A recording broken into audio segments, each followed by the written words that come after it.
అలా నేను విశేషరావు సివిల్ సర్వెంట్లు ప్రత్యేకించి ఐఏఎస్ ఐపీఎస్లు వాళ్ళకి ప్రత్యేకమైన రక్షణ ఉంటుంది.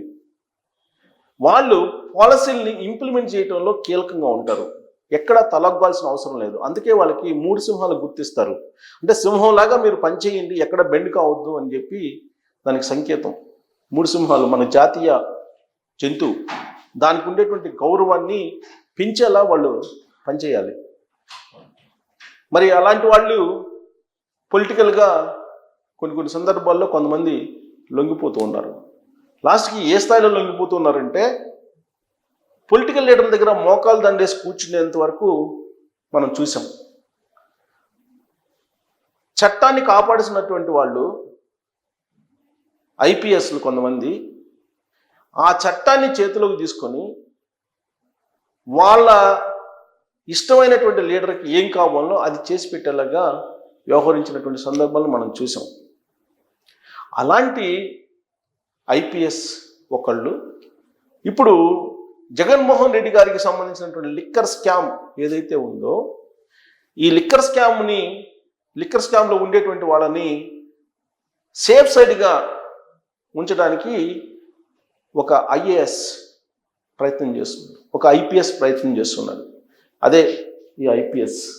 ఈయన కసిరెడ్డి రాజశేఖర్ రెడ్డి. ఈయన మీద లిక్కర్ స్కామ్కు సంబంధించినటువంటి ఆరోపణలు ఉన్నాయి. కర్త కర్మ క్రియ కసిరెడ్డి రాజశేఖర్ రెడ్డి అని చెప్పి ఈ మధ్యకాలంలో విజయసాయి రెడ్డి గారు ఇచ్చినటువంటి ఒక లీక్. ఆ రోజు నుంచి ఈ కసిరెడ్డి రాజశేఖర్ రెడ్డి పేరు చాలా ఎక్కువగా వినిపిస్తుంది ఆంధ్రప్రదేశ్ సమాజంలో.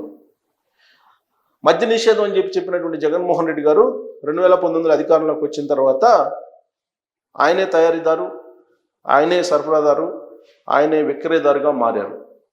దానికి టోటల్గా కసిరెడ్డి రాజశేఖర్ రెడ్డి కర్త కర్మ క్రియగా వ్యవహరించారు అనేటువంటిది ఆయన మీద ఉన్నటువంటి ప్రధానమైనటువంటి ఆరోపణ.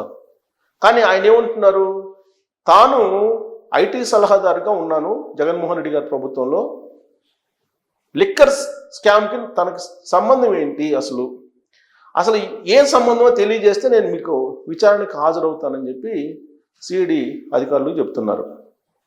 ఇప్పటికి 3 సార్లు ఆయనకి నోటీసులు ఇచ్చారు, విచారణకి హాజరు కావాలి అని చెప్పి.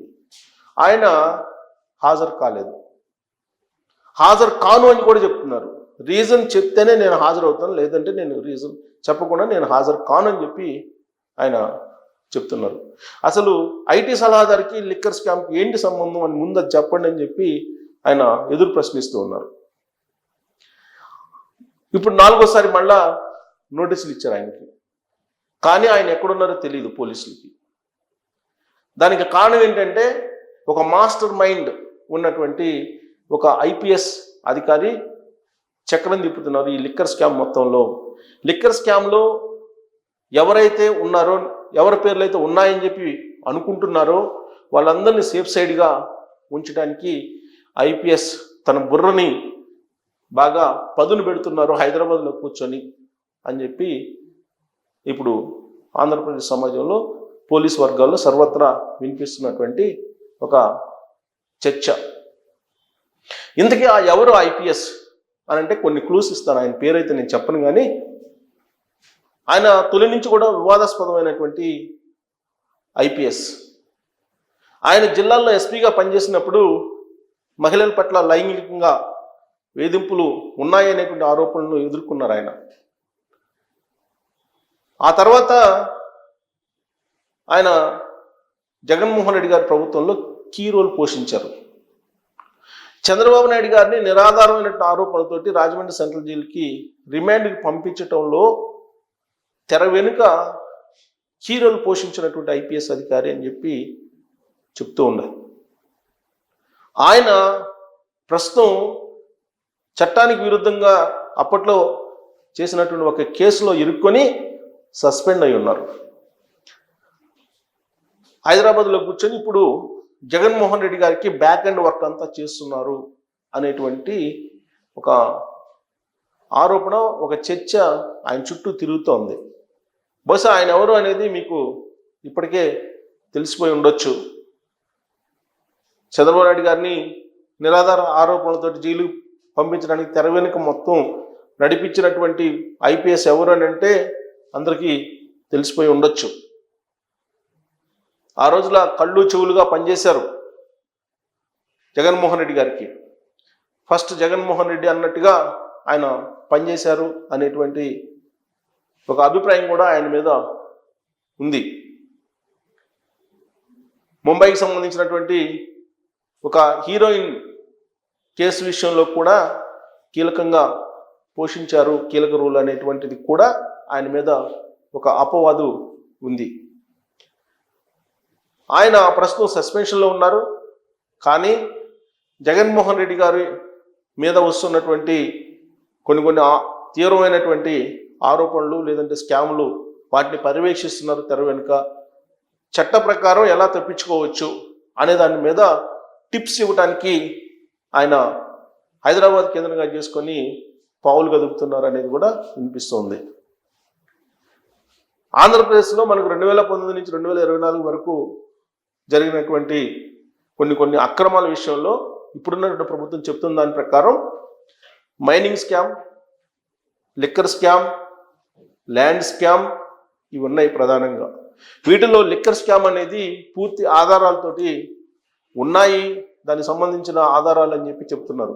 ఎందుకంటే ఆ రోజున లిక్కర్ని విక్రయించింది క్యాష్ ఇస్తేనే లిక్కర్ని విక్రయించారు. ఆన్లైన్ పేమెంట్ లేదు. ఆన్లైన్ పేమెంట్ లేకుండా లిక్కర్ని అమ్మకాలు జరిపారు.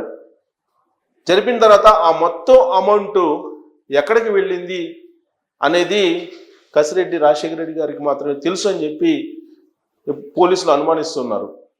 మొత్తం 7 మార్గాల ద్వారా ఈయన ఒక చోటకి చేర్చారు డబ్బులు, హవాలా కూడా జరిగింది అనేటువంటి ఆరోపణలను ఎదుర్కొంటూ ఉన్నారు ఆయన కనుక ఇప్పుడు విచారణకి హాజరైతే ఆ లిక్కర్ స్కామ్కు సంబంధించినటువంటి పూర్తి వివరాలు వచ్చేటువంటి అవకాశం ఉంది.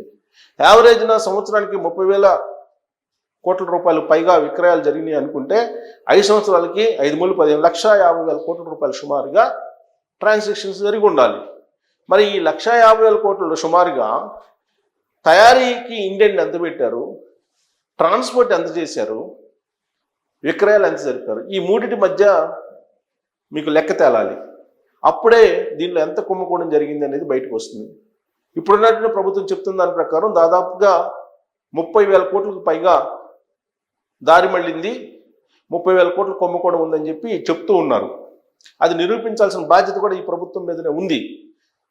అందుకే ఇప్పుడు ఆంధ్రప్రదేశ్ సిఐడి కసిరెడ్డి రాజశేఖర రెడ్డి కోసం అన్వేషిస్తుంది. కానీ ఆయన దేశం దాటి వెళ్ళిపోయారు అనేటువంటి ఒక అభిప్రాయం, ఒక చర్చ ఇప్పుడు జరుగుతుంది పోలీసు వర్గాల్లో కూడా. అసలు కసిరెడ్డి రాజశేఖర రెడ్డి ఎక్కడున్నారు అనేది కూడా వాళ్ళకు అంతుపట్టలేదు. దీని అంతటికీ తప్పించేందుకు మొత్తం స్కెచ్ వేసింది ఒక ఐపీఎస్ అధికారి హైదరాబాద్లో కూర్చొని మొత్తం ఈ కేసుల్లో ఉన్నటువంటి వాళ్ళకి డైరెక్షన్ ఇస్తూ చట్టంలో ఉండేటువంటి లోపాలని వెతుక్కొని ఆ లూప్ హోల్స్ ద్వారా వీళ్ళందరినీ కొంతమందిని ముందస్తు బెయిల్ తోటి బయటికి తీసుకురావటం, మరికొంతమందిని అసలు అరెస్ట్ కాకుండా అడ్డుకోవటం, ఇంకొంతమందిని దేశం దాటించి పంపించడం లాంటివి ఆయన చేస్తూ ఉన్నారు అనేది వినిపిస్తుంది. మరి ఇంతకీ ఎవరు ఐపీఎస్? మరి ఆయన బ్యాక్ ఎండ్లో ఇప్పుడు వైఎస్ఆర్ కాంగ్రెస్ పార్టీకి లేదంటే జగన్మోహన్ రెడ్డి గారికి బలంగా ఎందుకు వ్యవహరిస్తున్నారు? ఎందుకు వ్యవహరించాల్సి వస్తుంది ఆయన?